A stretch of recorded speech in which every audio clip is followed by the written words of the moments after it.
ശ്രീ സജിത്ത്, ഇപ്പോൾ നിങ്ങളുടെ നിഗമനങ്ങൾ എന്തൊക്കെയാണ്? പ്രധാനപ്പെട്ട പരാതികൾ എന്താണ്? രാസപരിശോധന ഫലം കൂടി പുറത്തു വന്ന സാഹചര്യത്തിൽ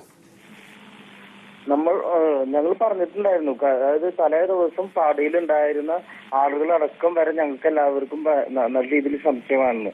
അതിപ്പോ എന്തായാലും ഇപ്പൊ രാസപരിശോധന റിസൾട്ട് വന്നതിന് ശേഷം ഞങ്ങൾക്ക് അത് വ്യക്തമായി തെളിഞ്ഞിരിക്കുകയാണ്. അവർ തന്നെയായിരിക്കും ഇത് ചെയ്തിരിക്കുന്നത്.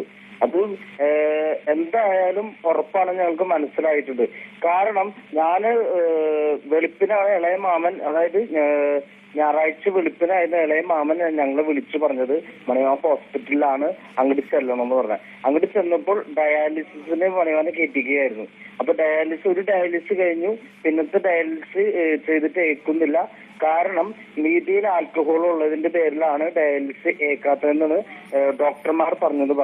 അപ്പൊ ഈ കൂട്ടുകാരന്മാരുടെ ചോദിച്ചിട്ടുണ്ട്, ആന്റിബയോട്ടിക് ചെയ്യാൻ വേണ്ടി ഈ കൂട്ടുകാരന്മാരുടെ വിളിച്ചു ചോദിച്ചു, എന്ത് ഭക്ഷണം കൊടുത്തേ, ഏതാ കൊടുത്തേന്ന് അവര് കറക്റ്റ് ആയിട്ട് ചോദിച്ച് മനസ്സിലാക്കാൻ പറ്റും. ഇവര് ഒന്നും കൊടുത്തിട്ടില്ല, ഒന്നും കഴിച്ചിട്ടില്ല എന്ന് പറഞ്ഞ. അന്ന് എന്തെങ്കിലും പറഞ്ഞെങ്കിൽ ഇതിപ്പോ ഇത്രയും പ്രശ്നങ്ങളൊന്നും ഞങ്ങളുടെ മാമൻ മരിക്കുകയുണ്ടായില്ല. അത് കഴിഞ്ഞ് പിറ്റേ ദിവസം ഇവര് അവിടെ നിന്ന്, അത് ഞായറാഴ്ച തന്നെ അവരിവിടെ വന്നിട്ട് പാടി ക്ലീൻ ആക്കി. മരിക്കുന്നതിന്റെ കാലത്ത്, ഞങ്ങൾ പോയതിന്റെ കാലത്ത് പാടി ക്ലീൻ ആക്കി ഇവര് സാധനങ്ങളൊക്കെ ആയിട്ട് പുറത്തേക്ക് കൊണ്ടുപോയി കളഞ്ഞു. അത് അവിടെ പാടിയിൽ താമസിക്കുന്ന വാടകയ്ക്ക് കൊടുത്ത അണ്ണന്മാരെ ഞങ്ങളുടെ അടുത്ത് പറഞ്ഞ. ഞങ്ങൾക്ക് എന്തായാലും തീർച്ചയായിട്ടും ഉറപ്പായിരുന്നു അവരായിരിക്കും മരണത്തിന് കാരണം നമുക്ക് ഇപ്പൊ തെളിഞ്ഞിരിക്കുകയാണ്. നന്ദി സജിത്ത് പ്രതികരിച്ചു.